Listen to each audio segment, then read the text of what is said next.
Well, Nairobi, the largest of the 47 counties by population and economy, last week unveiled the biggest budget ever for the city county, with estimated expenditures crossing 40 billion shilling mark. Where will this money be spent? And even more curiously, where will it be coming from? Tonight on Newsline, we're having that conversation, plus other programs that have been launched and are being run by the county government. I'm joined by two ministers from the county government of Nairobi, the County Executive Committee member for Finance and Planning, Charles Kerich. Good evening, viewers, they used to say. Charles is a journalist, he's been in the newsroom before, so he's just playing games. And Susan Silantoi, who is a CECM for very many things. Marketing, inclusivity, public participation, and dishing in Nairobi, and very many other things. Yes. Welcome. Thank you for having me. Karibuni sana. Let's talk about Nairobi. This is a huge budget, Charles. Over 40 billion shillings that you presented to the county assembly, and they said, all right, it's okay, go ahead, spend this much. Where is the money going to come from? Let's start with that breakdown of the sources of the county revenue. The county has three sources of revenue. One is the on-source revenue, that is what the county collects from fees and charges, permits, licenses, and all the others that are contained in the finance bill. The second source of revenue is what is allocated through the Constitution, through the Commission for Revenue Allocation. They negotiate with the county assemblies and the Senate, and it is passed and a schedule is issued showing how much every county is going to get. That's the second. The third, which is a smaller amount and could be more, is from partners and donors. We have some specific projects that go to health financing, others go to, I think we will also have some going to school feeding as part of nutrition and so on. That one is a small percentage because possibly of the relationship between these partners and the county in the past. Yeah. But now that it is clear that Nairobi is working, I think we are going to be expecting much more from that particular segment. So those three sources, the shareable revenue coming into the county is 21.3 billion shillings. Yes. The conditional grants, 1.2 billion shillings thereabouts. And then the own source revenue, 19.9 billion shillings. Own source revenue means that this is where you're going to get from local levies, from markets, from parking, from land rates, from everything else. What was the target in the just concluded financial year, and what were the actuals? The just concluded financial year, we had a target of 18 billion shillings. Mm-hmm. The actuals, we've just closed the financial year. The actual that we collected was 9.33. If you add from the hospitals about another 700, so we've done about 10. That is slightly, maybe about 50-something% going to 60. And, you know, budget is a planning tool. It doesn't necessarily mean that everything that you set there you must achieve, because if you achieve, then it means your budget was not ambitious. However, there have also been facts that we are not really collecting to our potential. It's not about increasing the taxes. It's not about squeezing the Nairobian more. It's just about expanding the base and making it feasible for it to be collected. You know, we've had a history since devolution, where the first governor came, Dr. Evans Kidero. I think he was probably the father of technology in terms of having online portals, and brought a company called Jambo Pay, which did very well. And then there was a change in government, and there was also a change in the collection of revenue from that Jambo Pay to National Bank. And then KRA came, and there was another system. All these disruptions always have a dip in revenue. Before you can go back up and stabilize, there is a dip. But secondly, sometimes when the government changes, the systems that have been put in place sort of break down. There is no continuity. That's the weakness with devolution, Eric. You know, you will find that a governor exits together with his 10 CECs, together with his chief officers. Yep. Now you're left with the director level from below. Then comes a new governor, new chief officers, new CECs, new deputy governor, everybody is new. And that's where you find that devolution doesn't give continuity. However, although you still have the mid-level managers and below still there, that disruption always leads to a dip in revenue. So we believe that that potential of 20 billion shillings we can collect. Okay, but let's start with the reality. The reality is that you were not able to collect about 8 billion shillings in the just concluded financial year. From a target of 18 billion, and you collect around 10 billion. That's a huge gap. And now you're increasing this target by an extra 2 billion, sort of.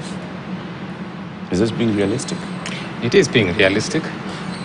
First of all, the budget never stays So first constant. of all, what will you do in order to hit the 18 billion shillings? Because you've explained several things that happened. Yes, there was the change of system and all. Yes, there was an election period. There was an election and everything else. But really, can that account for the 8 billion shilling shortfall?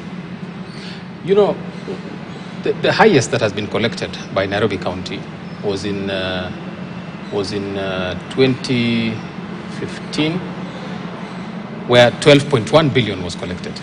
Now that was like 7 years ago, okay? And since then, because of the growth in the base of the revenue payer, there is no reason why you should be going downwards. Absolutely no reason. And you find that because, again,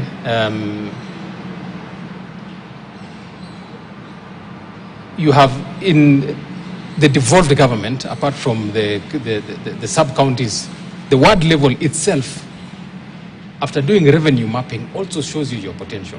There was a study that was done by the Commission for Revenue Allocation, which put Nairobi's potential at 67 billion. If we put a target of 20 billion shillings against a potential of a real potential of 67 billion, that wouldn't be too ambitious. However, the trick is in going down to the ward level. You see, the revenue is in the ward level. Yep. And you might sit in the studio and tell people we have all these lofty plans, but until you're felt, there is a percentage of residents of Nairobi who will pay rates and single business permit whether anybody asks them or not. Maybe about 20%. Then there's probably another 60% that needs to see physical presence of somebody doing enforcement to pay. Then there's another 20% that you actually have to hold a rungu for them to pay.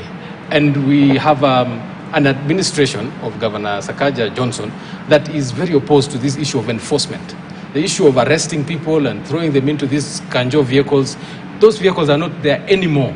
I think they were removed like 2 months ago, and I'm sure they are not there because I know where they have been parked. Just to change that perception of the people collecting revenue, that you don't have to wield a rungu for somebody to pay. There is a way that you can tell them your single business permit is fake. This is how to pay. Follow these steps, pay. Or you haven't paid. But the relationship of the Nairobian with the county is such that you arrive at a shopping mall and you enter the first shop. By the time you come out, the entire shopping mall is empty. Yep. Everybody has left and shut down their business because they knew that the next thing would be to be arrested and to be thrown into the cell. Yep. It's adversarial. But now, the other day we were at a place called Manyanja Road on Revenue Drive, but also trying to do some sensitization on cleanliness.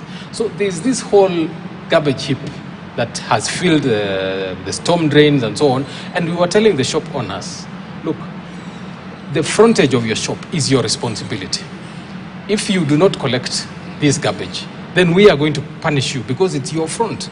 And part of the punishment could be to suspend your single business permit. In fact, let's see your single business permit. The entire street, nobody had paid for the single business permit.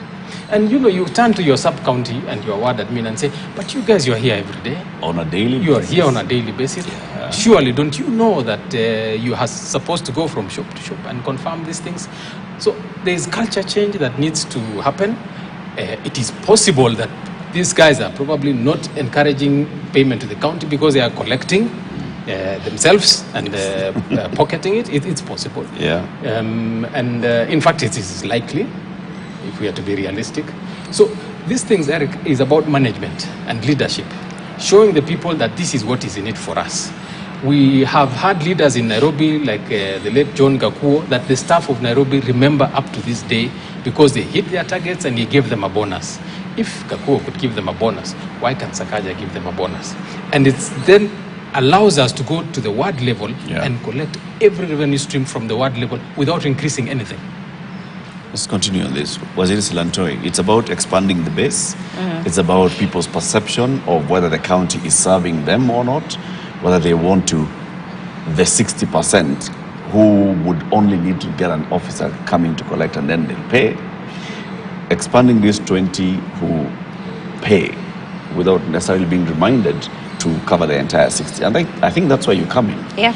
Because the issue of marketing, inclusivity, and public participation is you engaging with the people so that they can feel that the county is actually serving them.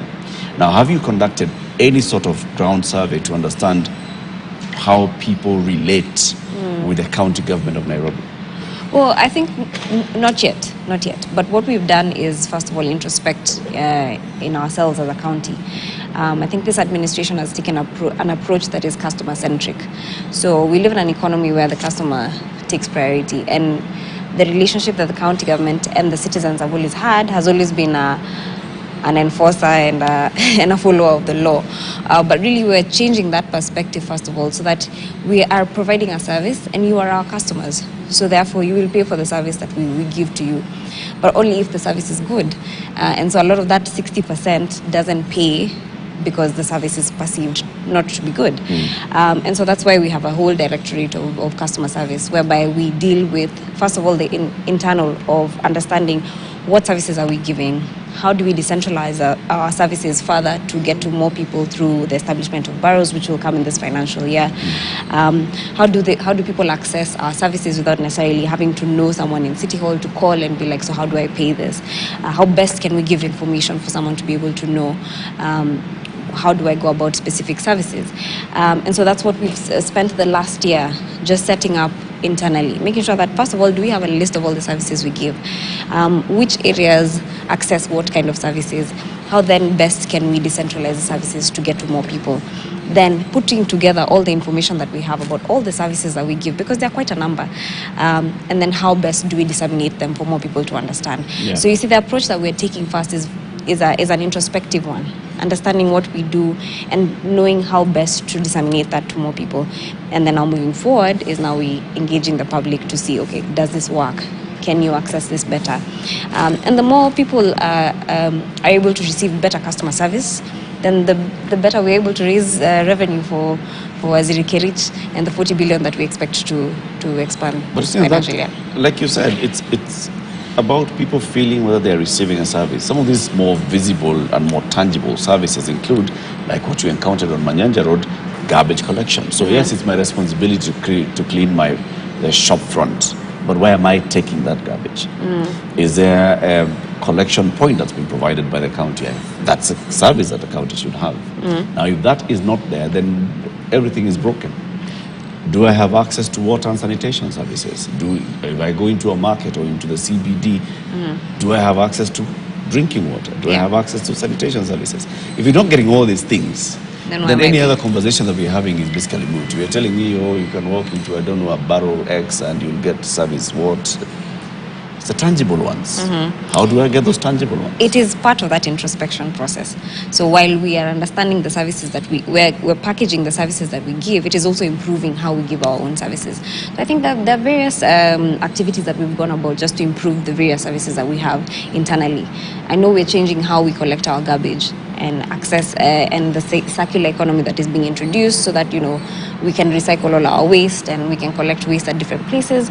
I think there's also a mechanism that is currently going to be in place where you can actually report when there's illegal dumping and things like that.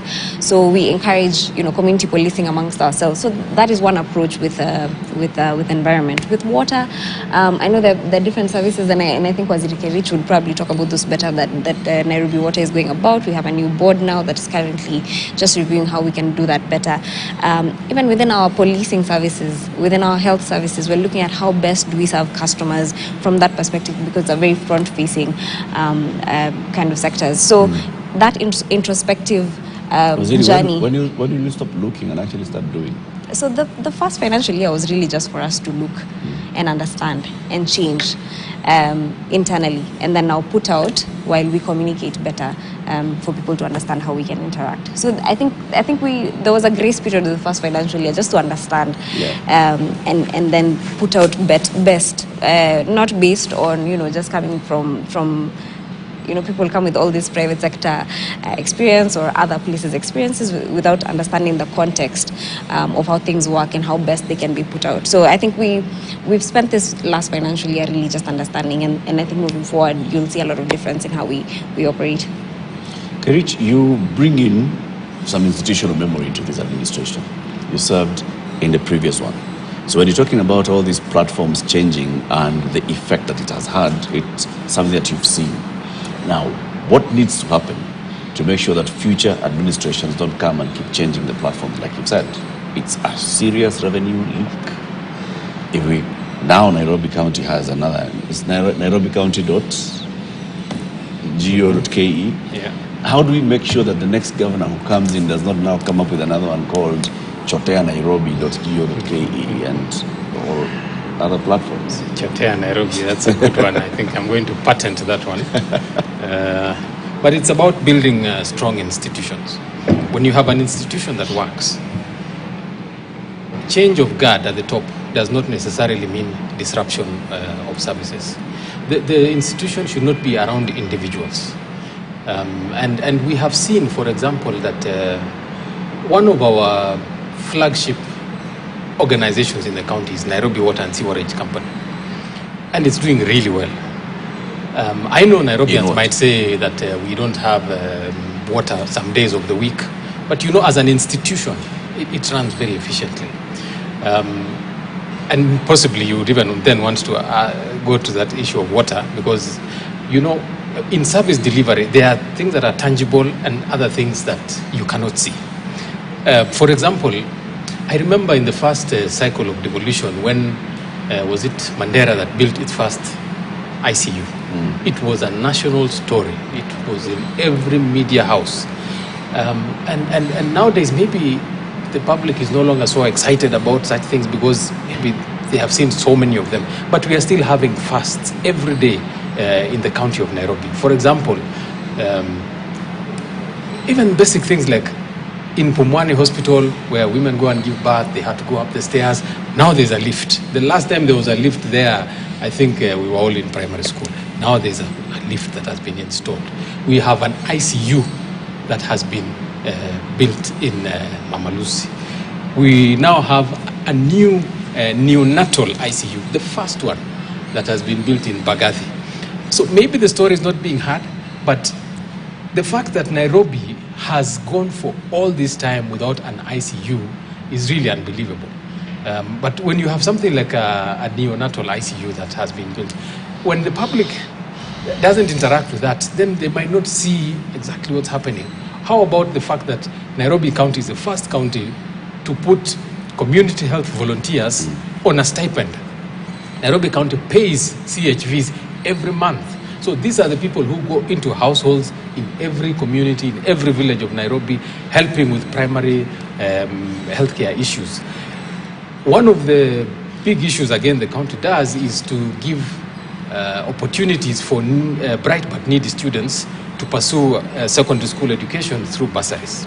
Now, for the last 10 years, I think Nairobi has given out 3 billion shillings in bursaries.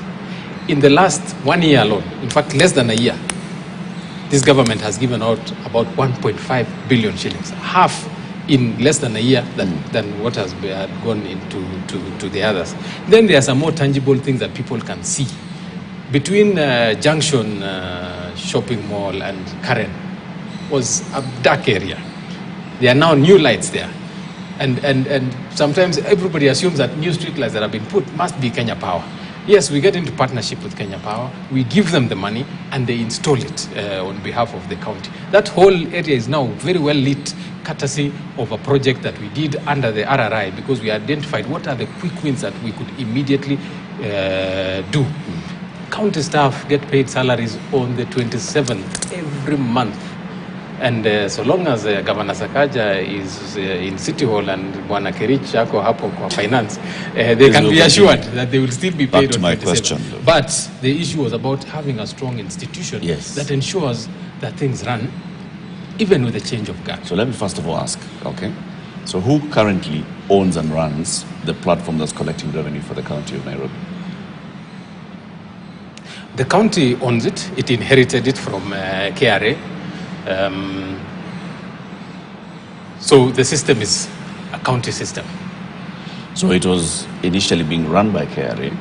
Now it's been 100% operationalized by your department. Not 100%. We still have staff that we took to assist so that there can be a smooth transition. What we were avoiding to do is to again put an advert and say we need a system, and then you have hundreds of vendors, everybody and their mother knows somebody who has a system and so on. But that stability was what was very key. And because this was a system that had been developed by the government and given to KRA to use when they were our collectors of revenue, with the exit, with the end of the term of NMS and the exit of KRA, the system remained. So we are the ones in possession of that system. It's the one we are using, and we are actually hoping that because, as I said, this was built by visibility into everything that's happening on the system. We have visibility. We have a Today, dashboard. if I log on here and I'm renewing my business permits, I did so last week. It's possible. All this is actually accessible to you. And I can sit there and tell Not you what only KRA revenue, saying- what has come today in terms of parking. Today, what has come from parking, stall, land rate, and so on. It's updated by the minute. Okay. I can view the dashboard. Of course, it still has challenges. Like, for example, the challenge we are facing right now has to do with the building approvals. There are a number of people who had paid for building approvals, and because we retired an old system called Lifeforms that we used to use, which had a database, now we are using this one. So sometimes you'll find that there's a delay. Somebody says, I have paid for my building approval, but it has not reflected. So whenever we get those cases, and that's one that we're actually dealing with right now, we then escalate it to our development team, and they immediately act. So new challenges keep cropping up, but whenever they crop up, There's one that's a constant one. Adjective. The glitch of somebody who is sitting at home and they receive a message that their car is parked somewhere, and they are sure that they can see their car. It's not parked where they're parked. They're told your car is parked at such and such a place and you haven't paid for city county parking. Is that a glitch of the system? Core in the system. You know, for an attendant to know whether you've paid or not, they have a gadget that they use to query. Yes. And so they will enter your number plate. And then it will say this car has paid or has not paid. And we thought that maybe part of that could be maybe somebody has entered the wrong digit, and therefore that message goes to the wrong person. I don't think it's as rampant now as it was. I have had such cases myself. But also, there are people who say that, look, this thing is showing me that I have a fine of 2,000 shillings and so on. And then when you check, because we have the record, it says, no, but on 3 days ago, you were in town, you did not pay for your parking. So the system remembers. So next time you want to pay, it reminds you that you did not pay, and therefore you have that fine to pay. So there's still work to be done, work in progress. We need a system that's foolproof, that the public can trust, that it is not robbing them, or that it is not manufacturing fake invoices and so on. But by and large, it is serving us quite well. So what I was saying is, because it was developed by the government and handed over to us, for us it would be a gift if there was that continuity of them saying, take everything, these are the developers we have, would you like to take them on board? And we say, yes, what is the budget? And then we have, the county owns that system. The worst thing that can happen is there's an administration, and then this one is out, and then another one comes in. We have told our bosses to talk to the national government bosses at the very highest level to ensure that that system is left with us. What do we need to do to safeguard this? Do we need a law passed in the county assembly that maybe establishes there's a revenue board? Do we need a law that says that this is how systems of revenue collection shall be safeguarded? Because so far we're operating on goodwill. We're operating on the goodwill of the national government, continuing to allow you to run with this system. This system, Nairobi Revenue System, NRS, was built as part of a bigger project to have every county have a revenue portal that they could use. So I think Nairobi was the beginning, but there are other counties who had already experimented with their own. Yeah. The case study is in Kwale. Kwale came up with something known as Kwale Pay, which is in use up to today. And so the idea was, do you then replicate Kwale Pay in every county so that every county has its own? Or do you build a central one, like the one that was done for Nairobi, and then cascade it down to the counties? Now, you see, county governments are governments just like the national government. They have their level of autonomy. They have the ability to make decisions themselves about how they want to govern that system. But it would really be helpful if there was something available that counties could select and say, I think this one that was done by the national government is the one that we want to use. We are going to take it. Only that possibly our revenue streams are different, because I might be charging for something in Nairobi that does not exist in Tana River. But if you could have a base, a system that you could just take and modify it, that would give people a lot of continuity, especially because these systems are expensive. Yep. There are some counties that cannot afford to build it. But that disruption is really the worst thing that happens every 5 years. And that is a good question. Waziri Silantoi, one of the big issues about customer service, of course, will come with one of the biggest burdens of devolution, which is health, right? So people go to county health facilities. People get service. Others don't get service. Yeah. You go to a health facility, you don't have medicine and all. When you're engaging with citizens of Nairobi and those who are accessing the Nairobi health facilities, what is the main pain point? And now looking back again and speaking to your colleague at the health docket and others. I think the biggest pain point has always been the quality of health service that is provided. And I think part of the first steps that were taken is just to restructure how health is done in the county. So there was a separation between medical services and also the running of the health facilities. So I think it was left to medical doctors to run the facility as well, being administrators and all that, which didn't necessarily work out really well, because you expect the person who's seeing the patients to also be the person to run the facility. So there's a whole subsector called health facilities that's run by Dr. Mushere, who actually runs the day-to-day running of the health facilities, and left it separate from the medical services bit of it. Of course, there's interventions to make sure that doctors actually go to work and are actually present, and I think you've seen that the governor doing impromptu visits to the hospitals just to make sure, okay, so are people actually coming to work? Do they actually report to the hours that they go to? But in addition to that, there's also training that is happening within our health facilities, just to make sure that the customer service that is provided is actually done properly. And also, I think we've ring-fenced all our health funds today at Cabinet, and we will recommend that health bill to the Assembly for public participation, and so that it can be passed through the legal channels. But just to make sure that the funding for all health facilities are actually ring-fenced and they're used within those facilities.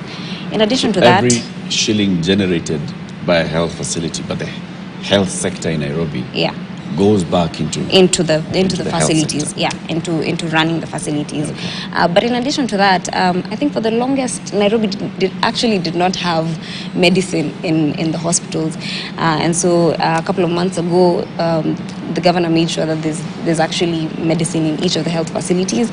We paid off some of our debts, and Waziri Kerich could clarify how much that was to KEMSA, just to make sure that all our commodities are actually paid for, and that the facilities have all the commodities that they require. So it's a holistic approach to ensuring that pain point of quality healthcare is actually addressed. The big issue here as well is looking at the various levels of health facilities and making sure that people like you said, Waziri Kirich, if we are talking about the primary healthcare, Yeah. and you're starting with the volunteers who are well resourced to deal with that, then you are not burdening Mama Lucy and then KNH at level 6 with very many people, but still not happening. Yeah. How long do we need to wait to actually see Mama Lucy dealing with level 5 cases? Yeah. And level 4s dealing with level 4s and Level level 3s dealing with level 3 cases. And people actually knowing that the health facility in my neighborhood is where I can go to. I don't think we have to wait. There's been a lot of improvement in the health sector in the past year, in the last 10 months of us being in office. First of all, to making sure that there's commodities within those facilities, and paying off the debts to ensure that there's constant supply of them, and then also just making sure that they're not stolen, and we have community policing that we've really enriched in our hospitals to ensure that those commodities are kept in place.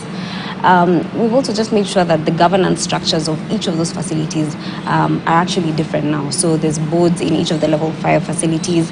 Moving forward, I think there'll be a recommendation to have CEOs who will run those facilities in a very professional way. And then, of course, just to make sure that each of those facilities are funded as they should. So we're not waiting. I think already we've made enough progress to kick off that quality service that we aim for. So we're not waiting anymore. It's happening. It's happening already. How much money have you allocated to the school feeding program in this 40 billion shilling budget? So we have money allocated for development, and for now recurrent development is construction of the kitchens. So this year we have 120 million that we put aside, and the kitchens, by the way, are under construction. Yeah. How many? They were launched 10. 10 kitchens. We want to do 10 kitchens in 10 weeks. And as we speak now, they are all off the ground. Can you imagine? It's like 2 weeks after the launch. They're all off the ground. The governor personally goes inspecting them, so nobody is sleeping because he has his full attention. Then in the next year, we were putting aside 450. I think 500. It's 450. Yeah, so that's a real investment, and it's more. There was somebody who was asking, well, is this an education thing? Is it health? And it's really more of a leadership issue, because if a child is hungry, they cannot concentrate. You go to school and at lunchtime they say, everybody remove your lunch bag, and 3/4 have and a quarter don't have, and they're just sitting there. Or they say, go home and have lunch, and somebody goes home and there's no lunch and they don't come back. So children were really losing 1/3 of their education because of lack of food. Yeah. Now, this was not a shot in the dark. It's been done. There was a pilot project done in Dagoretti at a school called Mokarara. It's running very well. And the beauty of it is that it is run by an independent organization. It's called Food for Education, that really coordinates everything. I know somebody might say, yes, I want to support this program, but how do I know that my money will be well utilized, that the stewardship of it in the county will be?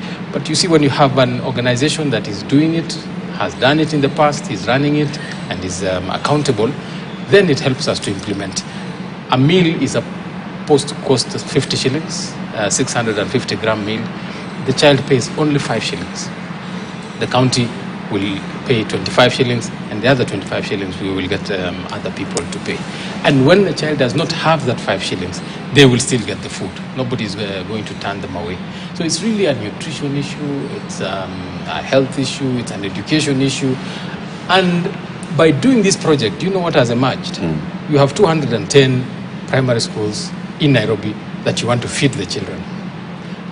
Then in the slums, there are like another 6,000 schools that exist that are informal schools. People don't know they're there. Outside people don't know. Of course, the people who live there know. Of course they don't. Yeah. There is a hall that is a school in the morning, and is a church in the evening, and is a library the next day, and there is a kesha the next day. And that's where the children learn. Yep. And if you took that away, they would have nowhere else to learn. And the county was charging them 10,000 shillings per year as a license for that school. It was just there in the finance bill for years. And the government came and said, why are these people paying this much money? So in this finance bill, with this budget that we've passed, we've reduced that from 10,000 to 3,000 shillings per year, payable per term. So they just pay 1,000 shillings per term. For those informal schools? For those informal schools. Okay. But you see what that tells you is, if the children in these 210 public schools deserve free lunch, what about the guy in the slum in that informal school? That's then he actually my probably question. deserves even much more than this one. So it is inevitable that with the success of this project in the public primary schools, you have to roll it down, because the more you do it, the more you actually get revealed to how the need is so dire, and it exists in every level. It cuts across. Cuts across. So, do you have a number of how many informal schools we have in the informal settlements of Nairobi? And how many children go to those schools? Yeah, we have about 6,000 informal schools in the informal settlements, and they estimate that the number is about 500,000 children. But of course, the numbers are also not that representative because a lot of these schools are not properly registered, and therefore they operate independently of any formal system that exists. But this is just to say, for the school feeding program that we're kicking off. We're kicking off in September, actually on the 28th of August, and we're going to be feeding about 250,000 children in public ECD and primary schools. And this is not to say that we're leaving out the children who are in these informal schools. This is just a first phase of implementation.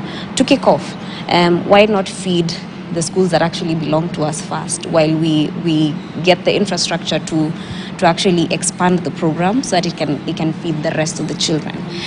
We've put in about 1.2 billion shillings for the food subsidy, and there's been queries about why are we putting in investment into a function that does not belong to the county. But really, feeding our children is not a function of the national government or the county government. It is a function of leadership. And these are our children, and we must feed them. They must eat. But we are cognizant of the laws that are present, and so we've gone into a process of actually developing an intergovernmental partnership agreement between ourselves and the Ministry of Education, just to be able to legally perform this function. But in addition to that, Nairobi is Does one that of... agreement have a clause which talks about how much the national government contributes? Yes. The president's promise was 1 shilling for a shilling. So for 1 shilling that the county government commits, the national government will match that. So it's a 50-50 contribution. Okay. But this agreement... Really, it should be the other way around. It should be for every shilling that the national government commits to their function, the Nairobi City County government supplements with another shilling. As it stands. Should be the other way around. And as much as it was their function, it's just that we are just the same way. There was a deed of transfer that transferred some functions of Nairobi City County government to the national government, the 4 functions, although they took a bit more. The conversation right now is to have the national government transfer that function to the county. We want to now reverse, where the national government transfers the school feeding function. Admits that it's unable to handle this. Not just admits, even the budget that they have set aside is very small. The county's budget for school feeding is much bigger than the national government. Yeah. And that whatever they have set aside is for the whole of Kenya. So in Nairobi, really, the percentage that the children would have had would have been very small from the national government. So I think the county in this particular project is much better placed to... Like you're saying, it's a function of leadership. It is a function of leadership. And I'll actually give you what the national government... In the last financial year, they allocated 4 billion for school feeding in the entire country. But as Nairobi, we're allocating just about 1.2 billion for just Nairobi. They had about 111 million only for Nairobi schools, it was only feeding about 54 primary schools out of 210. So the program that the national government has is good, but it does not feed all the children. It is not a universal feeding program, unlike what we are proposing. But in addition to that, even with the agreement that we've signed with them, we've gotten into an agreement to also improve. It's not only just the feeding, but it's general improvement of the school infrastructure. Nairobi is one of 7 counties that actually own the school land and infrastructure. And then the Ministry of Education only comes in as a service element of it. And so a lot of our schools are very dilapidated. But we want to get into that process of also improving our schools and ensuring that, the schools that our kids are in are also functioning properly. And when we feed, there'll also be an influx of numbers, of the number of kids who actually register to go to the schools that are public.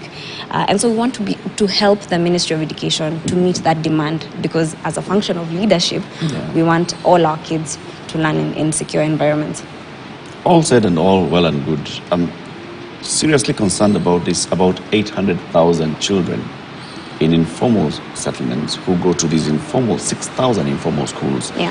First of all, why do we have informal schools in these informal settlements? It's because the government has not been building schools in these areas to cater for this growing population. Now, what do we do about that collectively as county and national? Because we must provide schools to these communities. Secondly, even as we are rolling out the program to the 250,000 children who will start benefiting from the school feeding program from September, how soon will the 800,000 in informal settlements, who we don't need to actually argue about this, they are needy of a school feeding program, how soon before they start benefiting from it? Like I said, as soon as we start the feeding, we expect the numbers from these informal schools, at least a large chunk of them, to move to the public schools. So one, we are focusing on improving the infrastructure within those public schools, making sure that we have infrastructure to feed.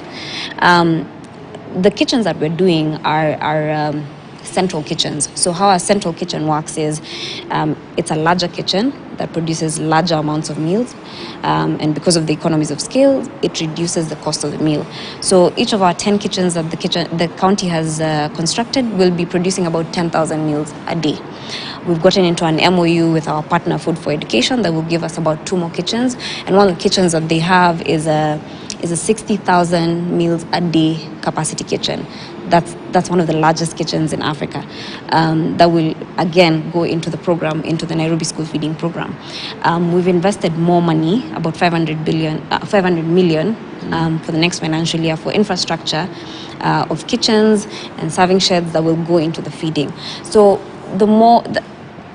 in subsequent years, we'll keep investing a little bit more. But there's been a great interest in support for this program. A couple of people have come, they want to do kitchens.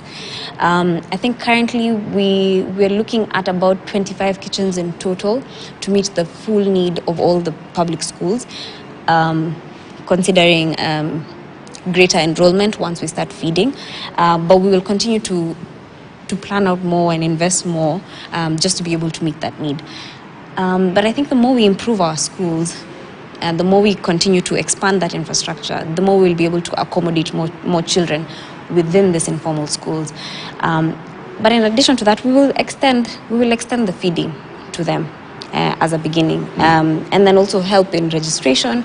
Actually really work with the Ministry of Education. We formed a working group that will look into all these critical issues around schools in Nairobi.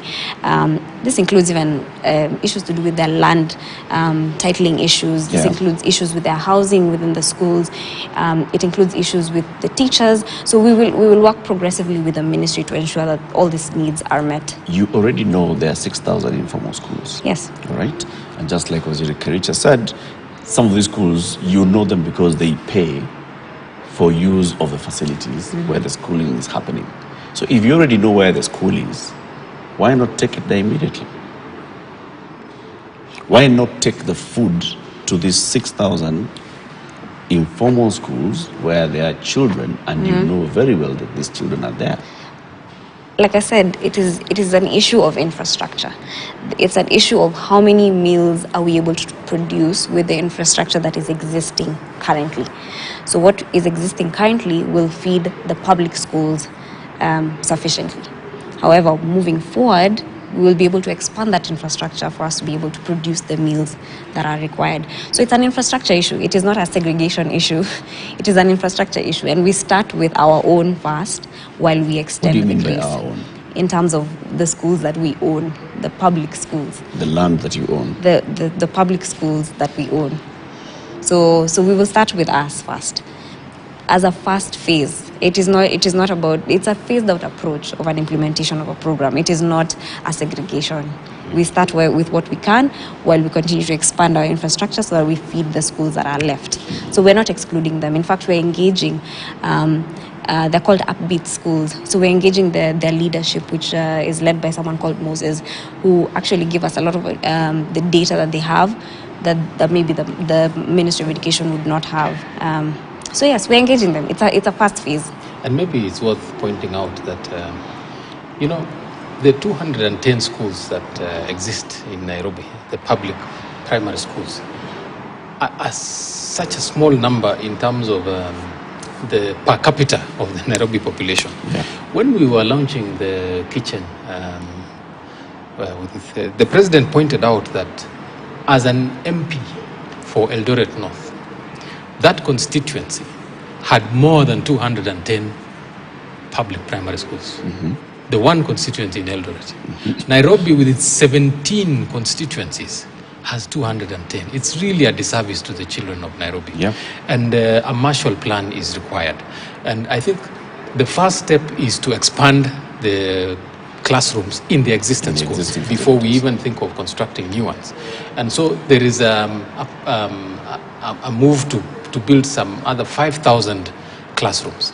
The president pledged that the national government was going to contribute 3,500 of these new classrooms, and the county will build 1,500.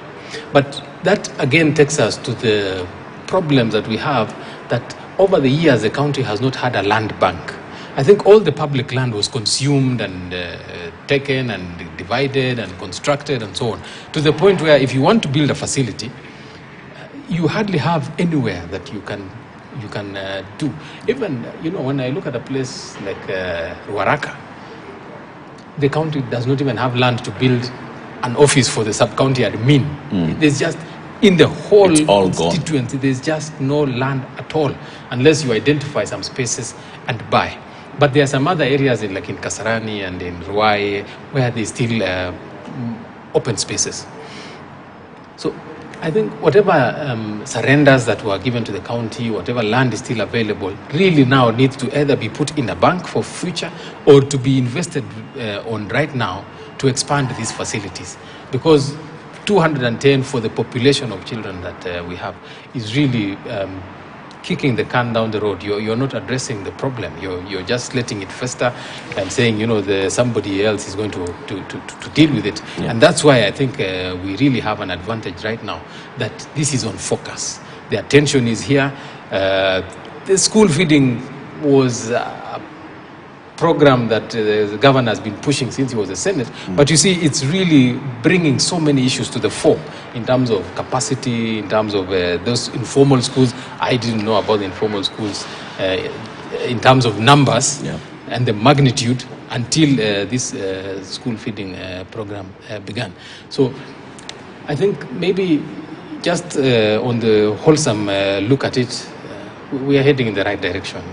I've got a question that's come here from Stevens, who says there's the allocation to the recording studios in the county. What's this all about? Who is it meant to benefit, and how is it going to run? So, the county has a social services department. Yeah. And we have a youth department, and all this work towards having programs that are targeted to that segment of the population. So in the same way we build libraries for these young people to come, is the same way we build turfs and fields for them to use. And now we are having digital hubs that are part of the plan. So building that recording studio is, it's part of the projects that target the estate youth to keep them busy.